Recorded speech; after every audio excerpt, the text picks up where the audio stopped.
Et on commence donc par cet échange de prisonniers spectaculaire. 26 prisonniers échangés en tout provenant de 7 pays. La Russie a donc libéré hier 15 personnes, parmi eux le journaliste Evan Gershkovitch, arrêté en mars 2023, le marine Paul Whelan, l'opposant Vladimir Kara-Murza, mais aussi Ilya Yashin, par exemple, ou encore le dissident Oleg Orlov de l'ONG Memorial. En échange, plusieurs pays occidentaux ont également libéré des prisonniers russes.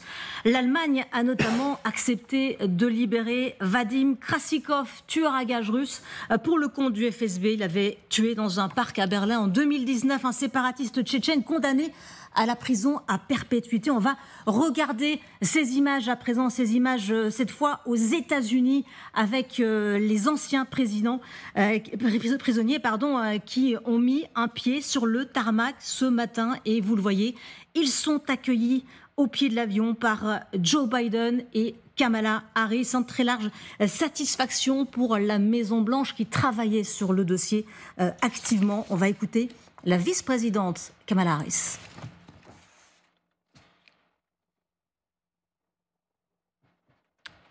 Voilà, la vice-présidente Kamala Harris, qu'on devrait écouter dans un instant. Voilà, on va l'écouter un peu plus tard. Voilà, tout cela en tout cas s'est passé en Turquie, à Ankara. Les États-Unis ont souligné ce soutien logistique essentiel. Alors que sait-on des dessous de cet échange spectaculaire, Vincent Jeu, inattendu également? Oui, dans son ampleur et dans ses modalités. Alors, on sait bien que même au plus fort d'un conflit, des échanges perdurent, notamment pour des échanges de prisonniers. Et on l'a vu d'ailleurs entre la Russie et l'Ukraine. Vous avez deux dossiers d'ailleurs dans lesquels la Turquie avait également joué un rôle, échange de prisonniers et les fournitures de céréales, donc l'exportation de blé notamment. Simplement, là, ce qui surprend effectivement, c'est la complexité de cette chorégraphie. Déjà, quand vous avez un échange bilatéral, jusqu'au dernier moment, on craint le grain de sable qui vient enrayer la mécanique. Alors imaginez 7 pays impliqués, des transferts des uns et des autres, et tout cela évidemment c'est préparé de longue main. Les contacts se font rarement par des moyens de type téléphone ou visioconférence. On craint trop la captation de tout ou partie des échanges par des moyens de surveillance électronique. Donc il faut que les gens se voient en terrain neutre si possible. Ensuite, ils doivent aller rendre compte à l'échelon politique, qui doit valider ou pas les modalités de l'échange à venir, revenir sur le terrain, etc. Ce qui est assez intéressant, et je m'arrêterai là-dessus à ce stade, c'est de voir que la Turquie, évidemment, se prévaut du rôle qui a été le sien et qu'il ne faut pas minimiser. La Turquie a ceci de particulier que c'est un pays membre de l'OTAN. On l'oublie parfois du fait des postures radicales de son président néo-ottoman Erdogan, mais c'est aussi un pays qui entretient de très bonnes relations avec la Russie. D'où, encore une fois, le rôle qui a pu être joué hier sur les enjeux céréaliers, aujourd'hui sur cet échange de détenus, de captifs. Alors, je vous avais parlé d'un sonore de Kamala Harris. Eh bien, le voici, la vice-présidente américaine. Écoutez-la. Pendant de nombreuses années, le président Biden et moi avons mené, avec notre équipe, de complexes négociations diplomatiques pour obtenir le retour de ces Américains injustement détenus. Nous n'avons jamais cessé de nous battre pour leur libération. Et aujourd'hui, malgré toute leur souffrance, il est très réconfortant de savoir que leur horrible calvaire est enfin terminé. Claude Blanche-Maison, c'est un succès indéniable pour la Maison-Blanche qui œuvrait en coulisses, qui a négocié pendant tous ces derniers mois et c'est de convaincre aussi ses alliés occidentaux. Et d'ailleurs, il félicite les alliés Joe Biden ce matin. Oui, manifestement, ça fait des mois que la négociation était en cours. Comme Vincent Jeu l'a dit, c'était très complexe, puisqu'il y avait bien sûr des gens qui étaient accusés d'espionnage, mais il y avait aussi des journalistes emprisonnés, mais il y avait aussi des dissidents russes, donc des gens de nature tout à fait différente. C'est assez différent des vieux échanges de la guerre froide sur ce fameux pont Glinique. Voilà, qui était célèbre. Bon, ça se passait généralement la nuit, dans le brouillard. Et là, effectivement, les personnes échangées étaient de nature relativement différente. Et c'est d'ailleurs un petit peu inquiétant, me semble-t-il, c'est une remarque incidente, pour les dissidents russes, puisqu'ils sont assimilés à un échange entre espions. Et pour Poutine, en effet, ce sont des agents de l'étranger et il ne veut plus les revoir en Russie. C'est d'ailleurs peut-être ce qui avait fait échouer la négociation à l'époque de la mort de Navalny, puisque le bruit avait couru à l'époque qu'une négociation de ce type était en cours et que ça coinçait, ça bloquait, précisément parce que Navalny ne voulait pas se retrouver à l'étranger. Et il l'avait dit, il était revenu volontairement en Russie, parce que sa résistance, il voulait l'affirmer comme un geste politique en Russie, et il en est mort. Donc en réalité, moi je pense qu'on doit aussi avoir une pensée aujourd'hui pour Navalny, que son courage politique a conduit à la mort. Poutine veut que tous les gens qui lui résistent partent à l'étranger. Lui n'empêche pas de partir. S'il résiste un peu, il les met en prison, il les met au goulag, il les met dans des colonies pénitentiaires, ils peuvent en mourir en effet. C'est ça, c'est ce qu'il aurait pu attendre d'ailleurs Vladimir Karamurza, qui est quand même un dissident politique très ennuyant pour Vladimir Poutine. Il pourrait aussi lui venir à l'étranger. Que sa famille et lui préféraient en effet rentrer dans cet échange et par conséquent qu'il puisse partir à l'étranger. Mais les dissidents russes le savent, ils sont prévenus. Si vous résistez et si vous refusez le départ à l'étranger, votre sort est fatal, nécessairement. Et c'est ce qui s'était passé d'ailleurs à l'époque où Poutine est arrivé au pouvoir, en 2000, lorsqu'il s'était occupé des 3 oligarques réticents, rétifs, qui étaient des oligarques qui faisaient la pluie et le beau temps à l'époque de Yeltsin, donc sous le président précédent. Et il leur a dit, écoutez, c'est simple, vous vous soumettez ou vous vous démettez, vous partez. Et tous ont accepté, sauf un, Khodorkovsky, qui en effet, à l'automne 2003, a été mis en prison. Il y restait très longtemps. Oui. Il a été libéré grâce à une médiation de Genscher, un ancien ministre des Affaires étrangères allemand. Mais la condition, c'était qu'il ne revienne jamais en Russie. Et M. Khodorkovsky fait ses conférences dans les pays occidentaux, mais ne reviendra pas en Russie tant que le régime Poutine sera en place.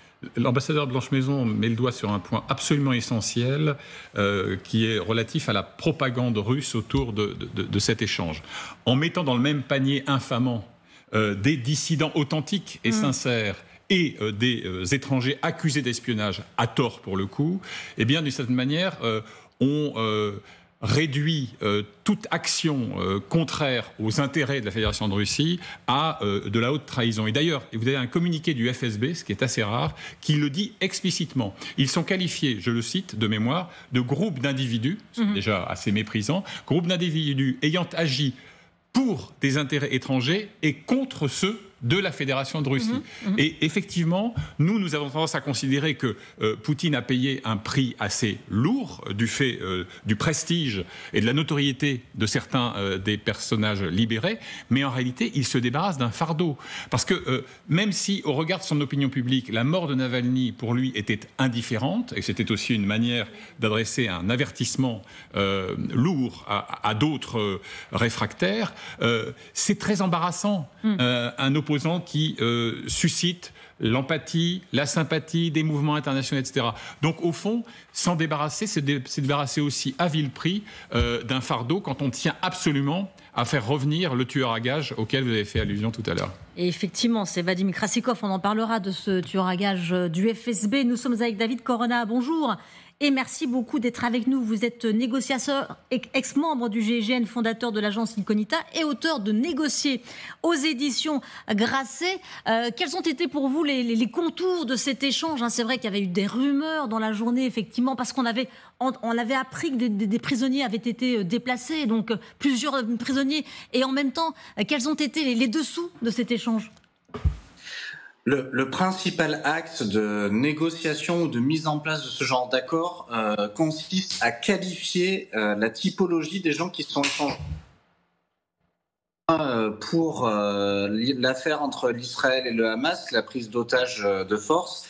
Les phases de libération, les phases d'échange se font à terme en fonction des gens. Donc là, vous le disiez sur le plateau, est-ce que les gens sont considérés comme des espions reconnus, comme des meurtriers, comme des gens arrêtés de manière fortuite ? Le premier constat, et c'est ça qui a duré sûrement des mois, c'est d'arriver des bons chefs d'accusation et d'avoir un échange équitable entre ce que voulait obtenir la Russie et ce que voulaient obtenir les pays qui étaient concernés par leurs ressortissants.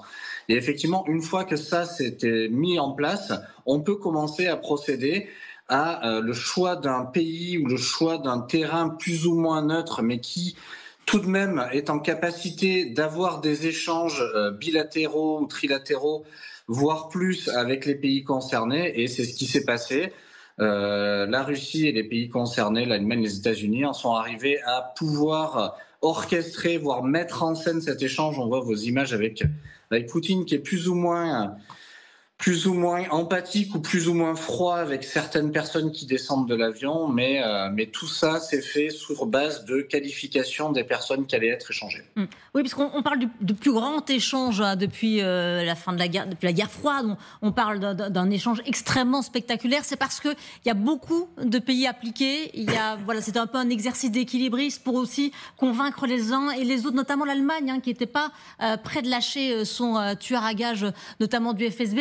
C'est en ça que c'est spectaculaire ?